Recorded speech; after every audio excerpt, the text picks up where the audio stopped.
Welcome to this week's episode of Vetiver Vibes. In this week's episode, we are going to dive into our vault of past episodes. As it's summertime now, we thought we would reintroduce the topic of phototoxic oils and what needs to be considered to stay safe. There are many essential oils out there that can cause phototoxicity, photosensitization, and even photoallergy. So it's important when you are using certain essential oils that you keep this in mind. Enjoy this episode where I get to interview Rhonda Greeenbury all about this topic.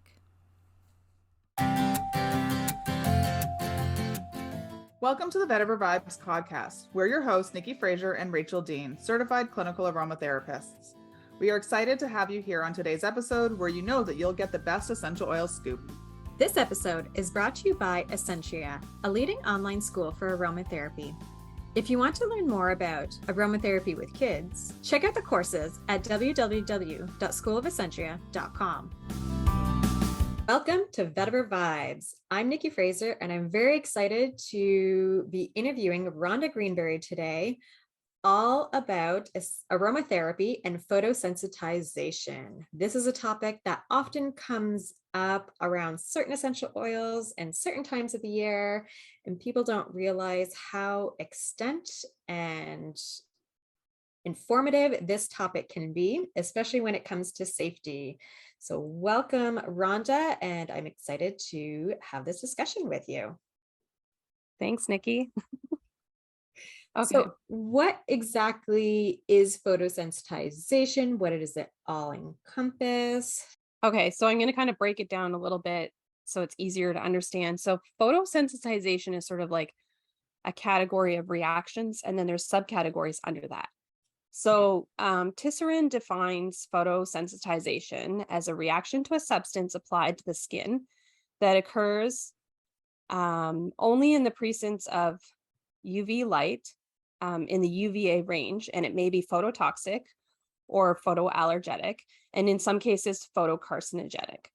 Today, we're just going to talk about photoallergenic reactions and phototoxic reactions. But before I get too much into it, I think a little bit of credit still needs to go to Tisserand. Absolutely. If you're an aromatherapist, you're aware of this. If you're new to aromatherapy or you just started studying, you should get his essential oil safety book.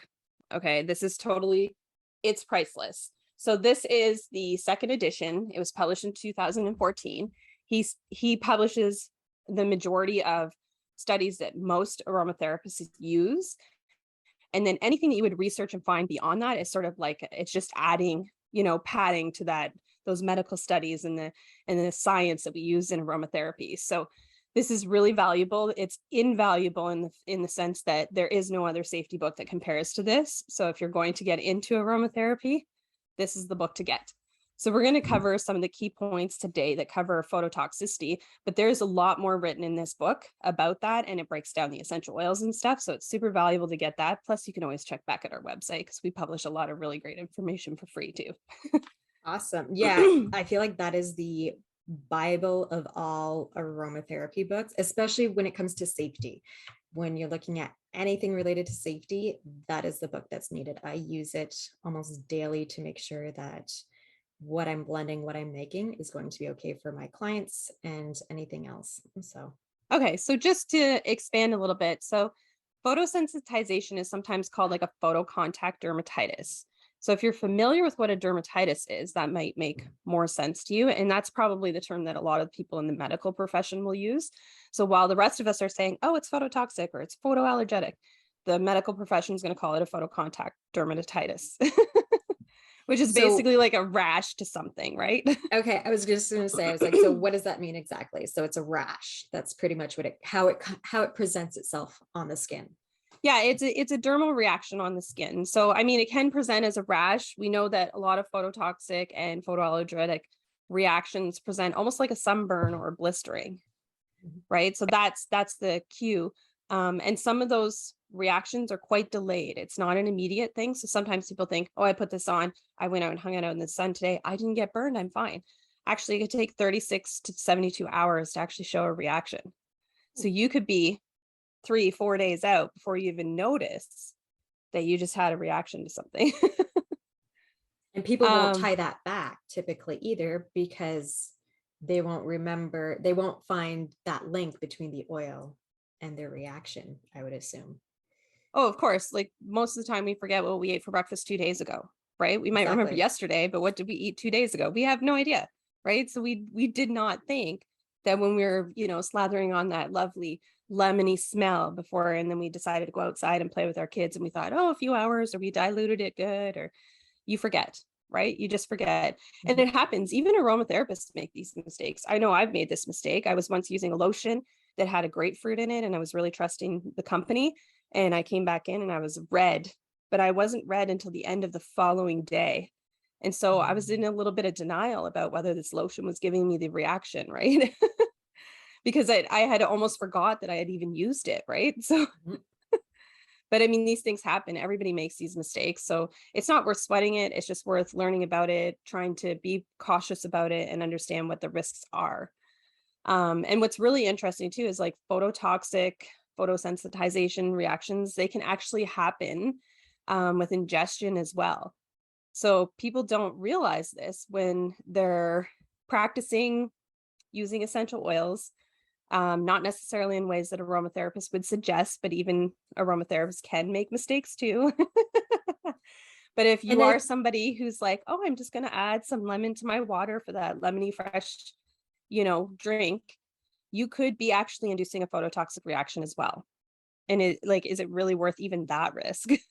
And I see this a lot in the summertime with margaritas. I feel like there's always a warning that goes out of, if you're drinking margaritas on the porch, if that is someone's drink of choice, then to be cautious with the limes for that exact reason. If they're squeezing it and the lime juice goes on your hands quite often, and then the amount of limes being consumed for different drinks through the summer on patios, I find increases. And I've heard that warning before too, of being cautious with drinking a lot of limes. Well, food doesn't really come with caution either, right? But we know this. So the phototoxic reactions that we get come from a chemical called furanocoumarins.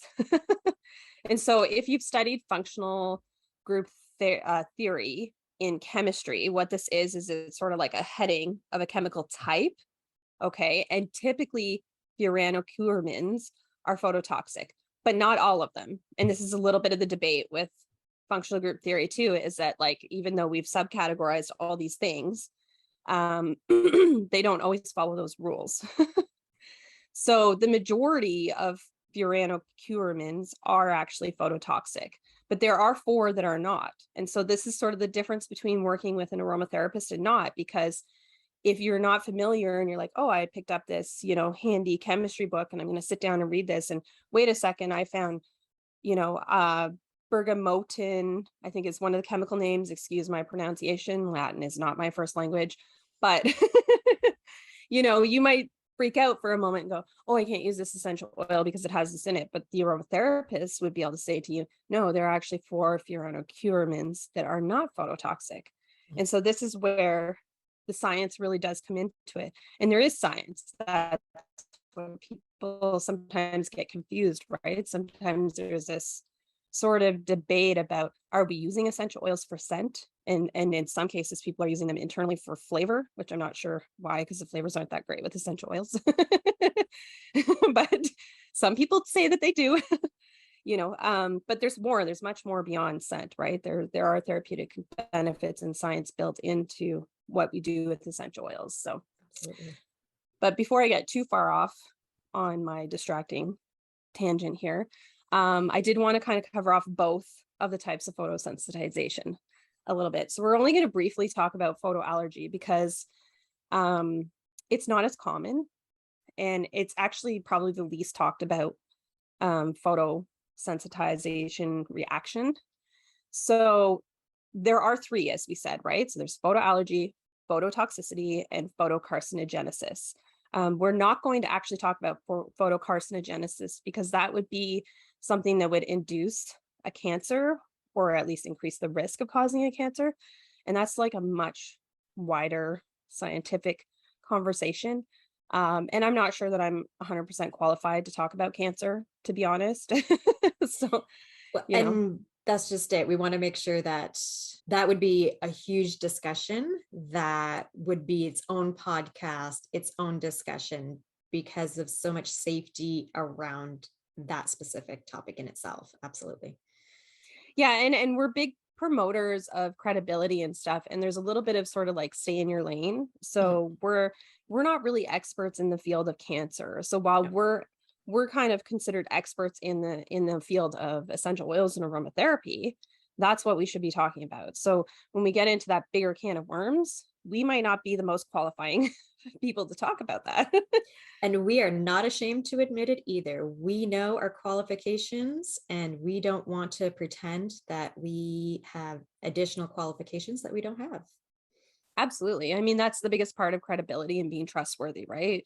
We're science minded. We do have certifications to back up the things that we do talk about. And we all have experience and practice too. But most medical professions do teach you that there is a point where you stop giving information or advice to people because it is stepping outside of the realm of what you should be doing. It's out of scope, we will say. So so just to expand then on photoallergy. So the most common photoallergy chemicals are actually used in sunscreen. And that's because a photoallergy reaction is usually without pigment. So it actually stops you from tanning usually. So it's sort of the opposite of like being tanned. Um, but the reaction can actually look a lot like a phototoxic reaction. So you could still present like a sunburn or a really red rash. And in severe cases, you can present with blistering. And again, this can still be a delayed reaction, although delays are usually more common with phototoxicity. But there's just not a lot of information around photoallergy either in the essential oil world. So there's still things that we need to learn about it, right? When we looked at some of the information around photoallergy, there was some suggestions that sandalwood, lavender, and garlic oil may possess photoallergenic properties. But it was so minor, like the suggestions were something like 2% or less. And so it's not very well known. It's not a caution that you're going to hear people talk about in the science community because there's just not enough information about it. And the risks are so it's pretty minimal for photoallergenic. Sandalwood was more likely to have a photoallergenic reaction than lavender and garlic oil. I personally don't have experience with garlic essential oil. I have experience with garlic because I'm a human and I eat and I cook. But I do not have experience with garlic essential oil. So, but I guess they are out there, right? I guess It there's an is out oil from there. everything. It's out there and it's one that I want to get. It's actually one of my top oils that I'm going to be purchasing next because I've heard so many great things about it. Oh, I wonder if it smells Mm. like garlic. Keep the vampires away. And then what's really interesting, so another chemical that is actually photoallergenic, and I guess they're pretty sure of this, is cinnamaldehyde. So cinnamaldehyde is found in cinnamon and the cinnamon bark and the cinnamon leaf. And it's usually both those oils, we don't typically use them topically because of the aldehydes in them and they are irritating to the skin. So you're probably not seeing a lot of conversations around it because there's actually more conversations around the aldehydes in it and just being careful with our skin in general. But the photoallergenic reaction is a very real possibility. But again, like I said, most of these reactions are actually very rare. So we don't hear about photoallergenic reactions almost at all, or it's just a brief comment. So this is probably the most you'll ever hear about it. But I would suggest that you pick up Tisseran's book if you want to read more about it. So I'll expand a little bit more now, like on phototoxicity, because that's actually a much larger subject to talk about. And it's actually more common, right? So that's what we hear about the most. So again, like to recognize if you're having a phototoxic reaction, same idea, like it's almost like a sunburn inflammation. So that sort of redness, hard, like difficult to touch. And in severe cases, you can have blisters, right? It is delayed. So I wouldn't expect to be out in the sun and then come back in and go, oh no, I had a phototoxic reaction. Not exactly. So, but how would one know the difference then if the rashes or the skin eruptions or however the skin reacts to it are similar? How would one know if it's one or the other? So I mean that's really tricky, right? Because and you could probably ask any dermatologist the same question about how can they tell the difference between all the different skin rashes, right? And there's like a million pictures of 5 different rashes that all look the same. Yep. We don't really know. That's part of the problem, right? And our skin isn't very much like, okay, I'm only going to react this way for phototoxicity and I'll only react this way for this thing. It's not that specific. It's not really how the body works. So unfortunately, it's not clear. Okay. The best way to do it would be like the power of deduction, like, sort of testing out the theory of, is it this or is it that? But should you do that with phototoxicity? I would not suggest it. I don't think that would be a fun science experiment to duplicate. No. No, it would probably, and it wouldn't be wise either, because part of the biggest thing with phototoxic reactions, or any type of photosensitization, is the sensitization risk, right? So once you immediately have a sensitization risk to anything, in aromatherapy, and especially essential oils, the risk of you continuing to have those same reactions is quite high. And the more Absolutely. you expose yourself to that same risk and reaction, the more that your body starts to react to chemicals in general. So it's not just essential oils now, it could be things that are even modified chemicals, it could be perfumes. So we sort of develop almost like an allergy to these things. And there's some argument that maybe you do develop the actual allergy to it because we've created these sensitization reactions. So while we're like, oh, this is natural, as natural as essential oils are, they're still a processed product, but natural. It's still a risk that we have to consider and we have to And be I really careful with. and I think that's what a lot of people don't understand is, like you said, if you start reacting to aldehydes, then any essential oil that contains, especially a high amount of aldehydes, you start to become sensitized to those too, and you can't use that. You can't use those. So you start eliminating a lot of different essential oils when you start becoming sensitized to any, because there's so many different chemical constituents to each oil, which is why we can select different ones, why we have so many options when it comes to selecting which essential oil we want to use for a certain condition. So we definitely don't want that to happen. And that's where the importance of proper dilution and proper safety is super important, so that we don't develop that sensitization and we can continue using our essential oils safely, for our entire lives. Yeah, absolutely. And continuing to educate is also really important, right? I mean, aromatherapists are always going back to the science, right? Mhm. We're always going back to the reference. Science does change. Sometimes we've learned this in aromatherapy, even in our own studies. We know things like the what was it? The plant family of rosemary has changed. Like there's just things that are not the same, right? Some of the theories on tea tree and lavender and having hormonal reactions in boys, that's been studied now a lot. And and we debunked. and debunked, To yes, make sure that's clear, even though it was widely debunked among the aromatherapy world, there was a lot of efforts to put a better science out there, right? And that's the thing, we should always be asking questions, we should always be working towards the better science, right? And so there is actually a lot of effort to do that in the aromatherapy world, and even in the essential oil world. There's actually a lot of companies who are participating in funding these things, right? So I mean, we're at a more scientific time in the essential oil world now than we ever were before. But even as aromatherapists, we can teach as much as we want, but the people around us, they might not listen. And this is really interesting because my husband lives with me, the aromatherapist, and I give him advice all the time. And I'm always talking about safety and what you should do and what you shouldn't do. And the biggest thing is with aldehydes, I've said, don't use essential oils on your skin with aldehydes without a lot of dilution, come and talk to me about how to use them. And he once had a rash and he was treating it with a cinnamon essential oil.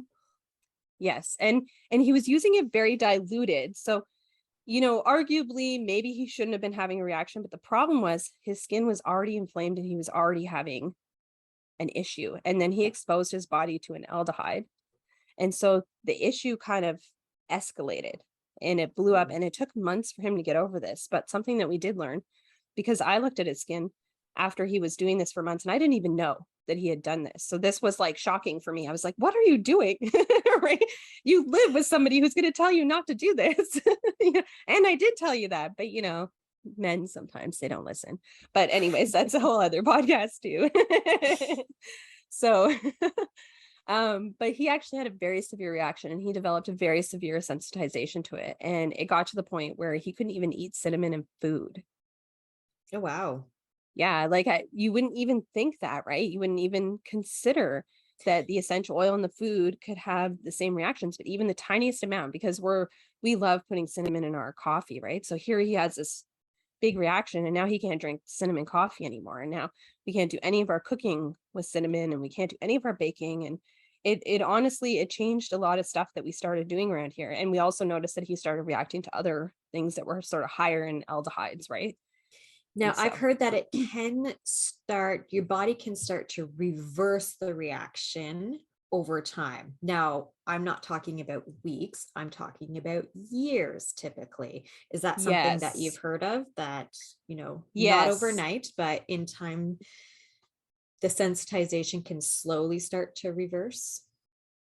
Yeah. So, I mean, aromatherapy is not that much different than most other natural health when we look at things like sensitization, allergies, right? If you've ever worked with, let's say, a naturopath or a holistic nutritionist, and they're taking you through a program where they're like, okay, we're going to cut out all these like high risk foods, right? And then you leave them out of your body for sometimes months, and then you introduce them one at a time to see if you react to them, right?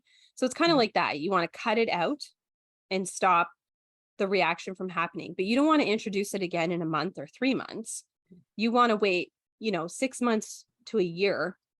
And then the introduction to it should not even be even close to what you reacted to it with. So it shouldn't even be, hey, I reacted this topically before, let's try it again. It shouldn't even be like that. Let's see how you react to it aromatically, right? Let's see if we can put a pinch of the cinnamon in your coffee now. And if you'll have that reaction, right? Well, and And especially so because the food, using cinnamon as that example, because the food will have a lot less of those chemical constituents versus the oil, because the oils are so much more powerful. That's a first baby step. Like it's really those baby steps is what you're getting at of reintroduction to the body. yeah, absolutely. Like they say that I think it's like one drop of peppermint is like 26 or something cups of tea, right? Like Mhm. we don't really need to drink 26 cups of tea. We don't need to have, 20 bundles of cinnamon in our coffee. Like, it's a little excessive.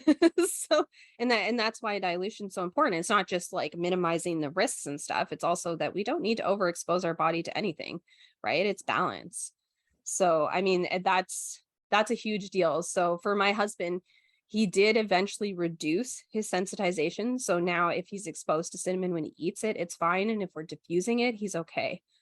But we've just made it a rule that he's not using it topically. And honestly, as an aromatherapist, that's usually a rule in my house anyways. So Mhm. Yeah. he should have been following that to start, but So for phototoxicity, so what should people keep in mind when it comes to phototoxicity? so the biggest thing is it's sort of knowing what is phototoxic. Okay. And I'm not going to provide a list today of essential oils that are phototoxic, but we do provide lists in our social media over at Essentria. So we have free posts that talk about phototoxic oils. We do We teach about can it. we can attach those in the show notes. Yes, and we have we have a lot of detailed information about it in our clinical aromatherapy program, so that expands way beyond the introductory level of essential oils, which is really important. But sort of the general consensus, like if you're not sure what you're using, if it's going to be phototoxic or not, is that there are select citrus essential oils that are cold pressed, usually have furanocoumarins in them. So I can give you like a few examples. I'm just not going to give you a huge list. So lemon essential oil, for example, would have furanocoumarins in them. Not sweet orange, but bitter orange will. Okay. And I think that's the And thing that a lot of people think: one citrus, two citrus, three citrus, so all citrus. And that is something to keep in mind. Anyone listening to this, is that you really do need to look individually at each oil, because not all citruses are, like you said, sweet orange isn't, and a lot of people assume it is. yeah, and there's even some suggestion that it might actually be based on the chemistry of the oil. So you would actually have to have access to the testing sheets, so the GCMS reports, to know. So clementine, for example, there's not really any science on it whether it is or isn't phototoxic. We currently believe that it's pretty low risk, so we don't put it out there as a risk right now. But when we look at something like mandarin essential oil, not a risk. Mandarin leaf, phototoxic. Mhm. So, and they are different essential oils, right? Different parts of the plant are being Absolutely. distilled. Same thing when you look at bitter orange, for example, right? Petitgrain and neroli, not a risk. Bitter orange, yes. All three of those essential oils come from the exact same plant. So it's not even just looking at it and going, oh, well, this plant is phototoxic. It's not. It's actually the part of the plant. So Very it's true. actually, yeah, it's broken down into a lot more details, right? So and then there are suggested dilution rates to reduce that risk, right? So you can dilute essential oils and you will not have a phototoxic reaction, or you're at least minimizing the risk. Most of the guidelines provided on that are actually from the International Fragrance Association. And this is So where our safety labels come in handy, because I've got bergamot here. And just as I say it, people say bergamot very differently. You and I say bergamot very differently. I say bergamot, you say bergamot. Mo, yeah, or Bergamot. Mo, I think bergamot. And I mean, every aromatherapist that you speak to, I find this is one that everyone says it differently. But our safety, and it's kind of hard to see if you're on YouTube, these are great ways to see the max dilution. And for this one, it shows 0.4% as a max dilution. So if you keep it under that, then you will avoid that phototoxicity reaction. Yeah, and we have some of those safety labels for free on our website if you wanted to check out what they are. And then we do actually have a low cost paid product for it. And if we'll you put want, those in the show notes too for you, so that you can easily find them. yeah, I mean the essential oil safety book that I showed you, this is probably, I think it's $120 or $140. It's quite an expensive book. So if you're just like new to essential oils and you don't want to invest in like a giant text of research studies, having those safety labels gives you all the answers that you need to dilution, phototoxicity, the safety, right? We put all that information in there so that you don't have to read a 500-page text. Yes. So $25 for the 3 sets of safety labels is a great deal, over $120 for a book. But that book is worth every single penny of that $120. Oh, absolutely. We are not dismissing that at all. And there's definitely essential oils in there that would exceed far beyond what we provide, even though I think we provide, I don't even know how many oils are in there. 77. Is there 77? Okay, yeah. So it's quite a bit, but there's probably, 200 or more oils in Tisseran's book, but they're not all risky. And you're probably not going to buy them all. Like I said, aromatherapist, well, me as an aromatherapist, I'm not using garlic essential oil, but so there's education about things that you were probably not using, or you're less likely to use, or you won't find commonly in stores unless you're shopping in all the same places that aromatherapists are. We are trying to spread the word about the safe use of aromatherapy to as many people as possible. It only takes 5 seconds to leave us a rating and review on Apple Podcast or wherever you're listening to us, and it helps us become more visible.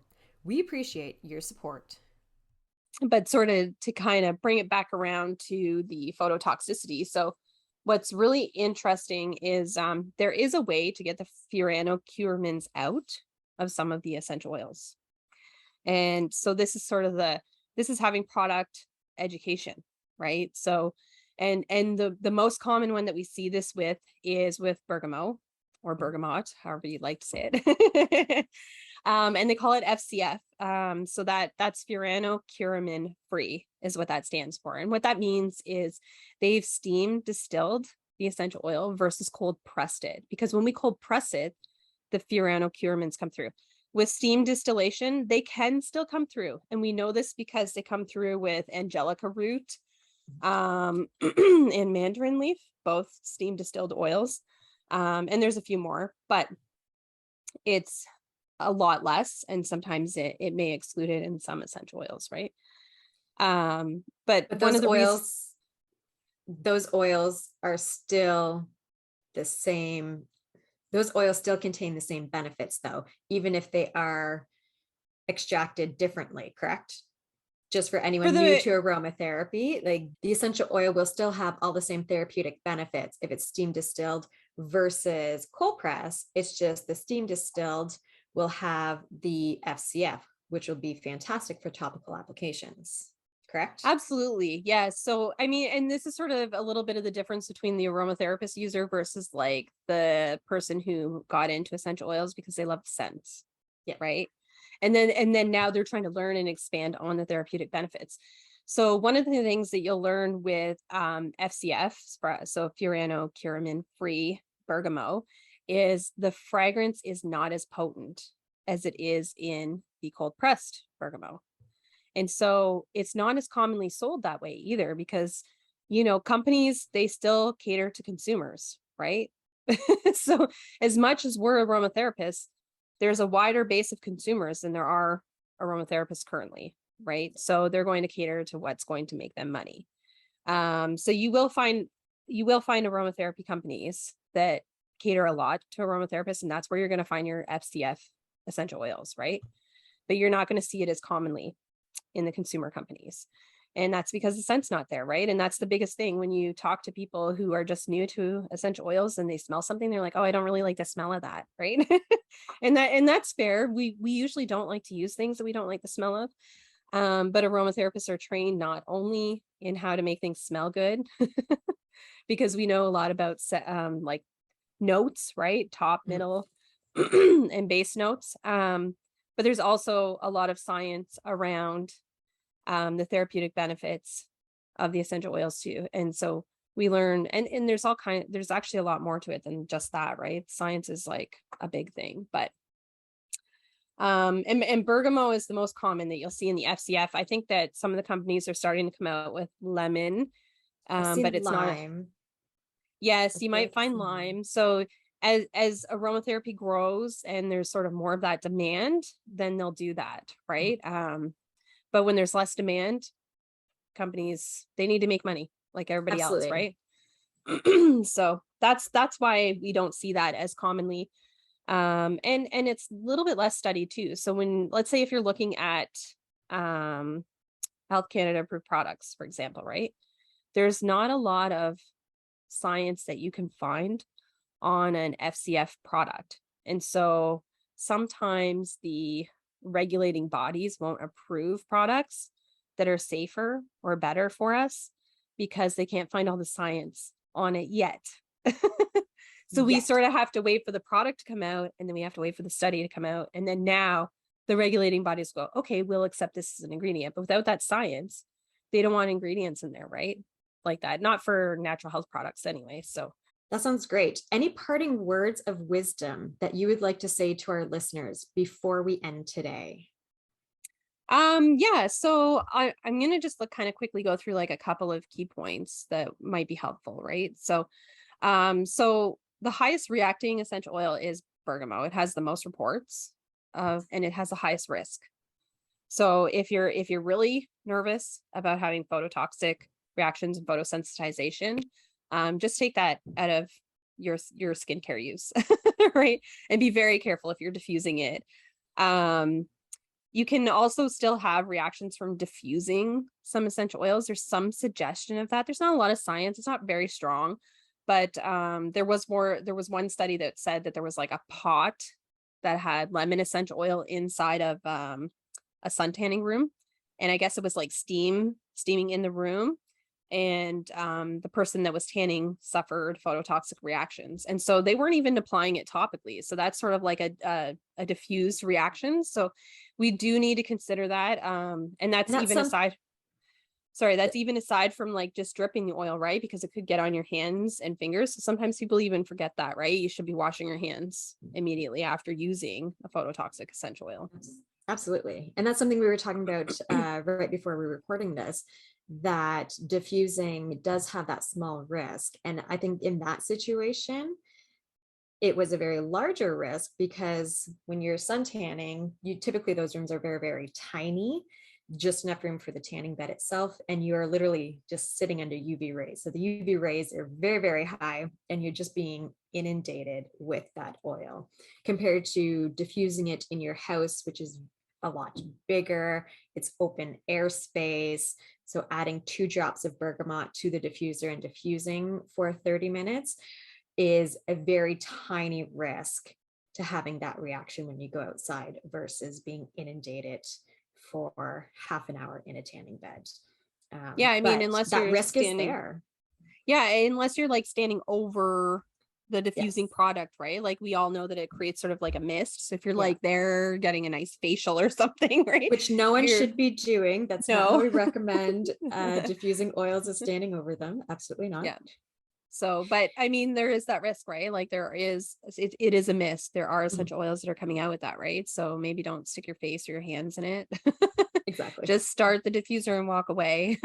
Right. So, you can also have similar reactions just from cutting up like fresh limes and lemons and then being exposed to UVA. So like we were talking, like when you're making those margaritas, maybe you're making iced teas or lemonade in the summer and you didn't think about that.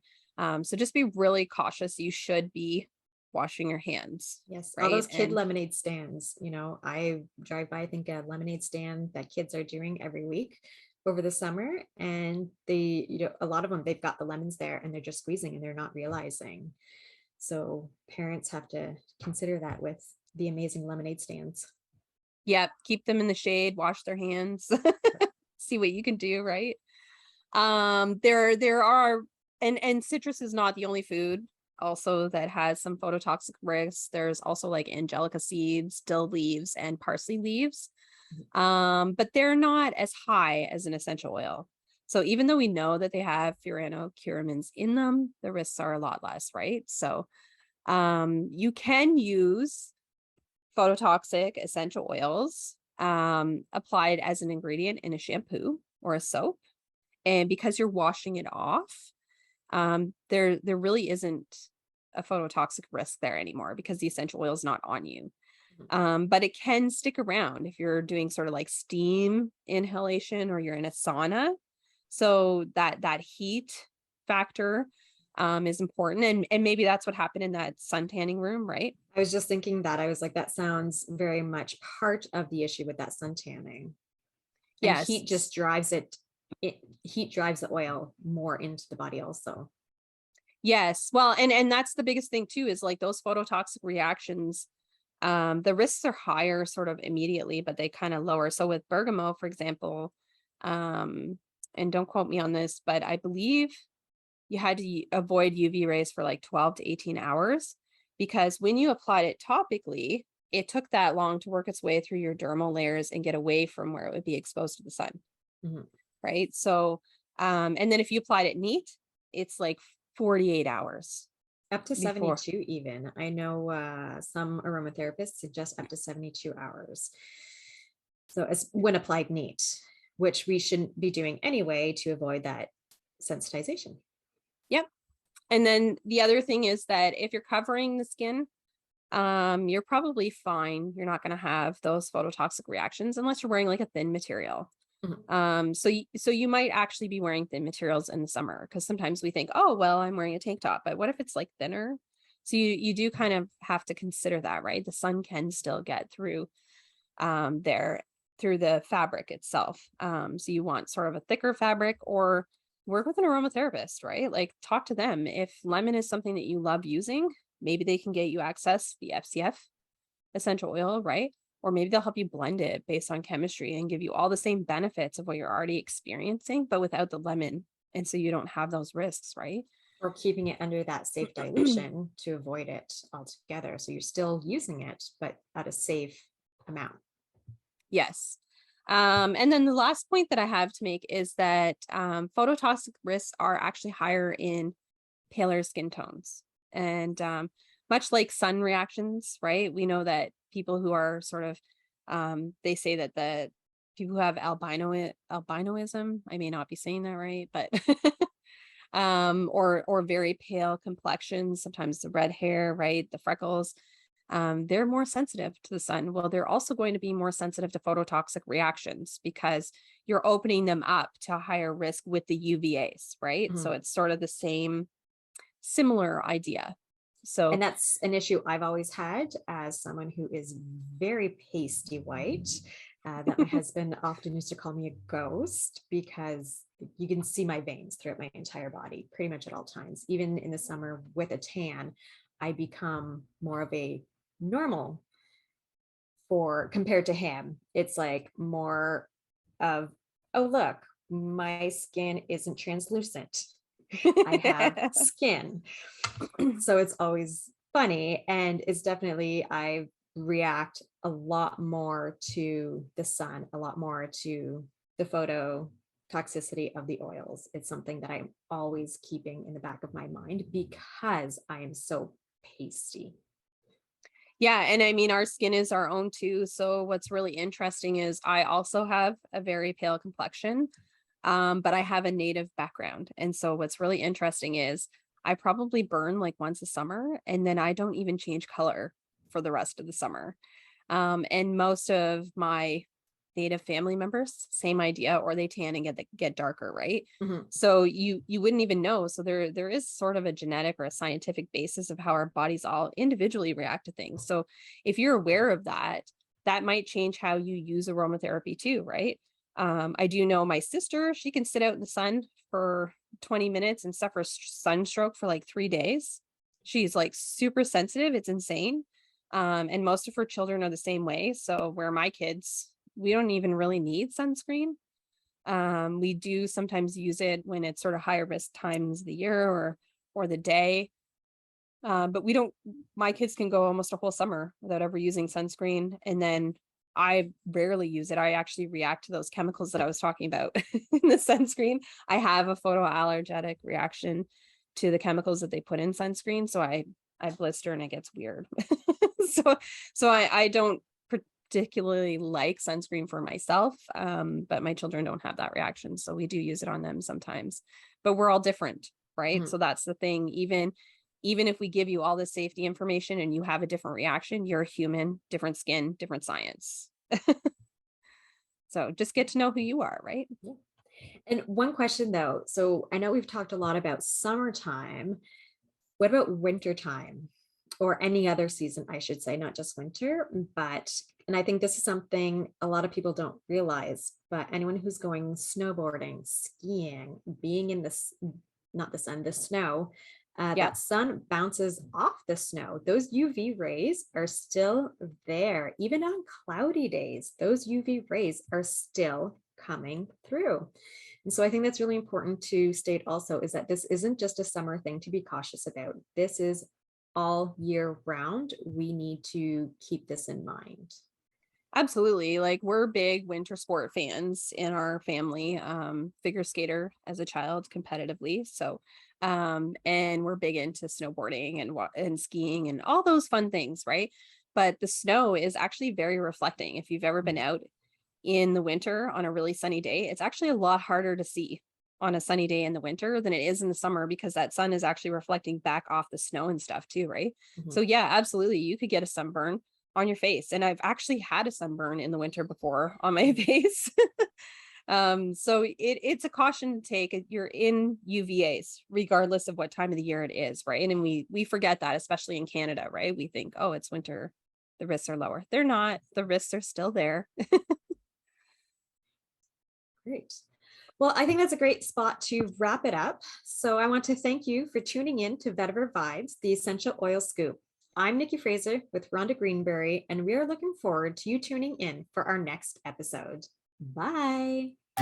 Thank you for spending your time with us here at Vetiver Vibes. This episode was brought to you by Essentria, a leading online aromatherapy school.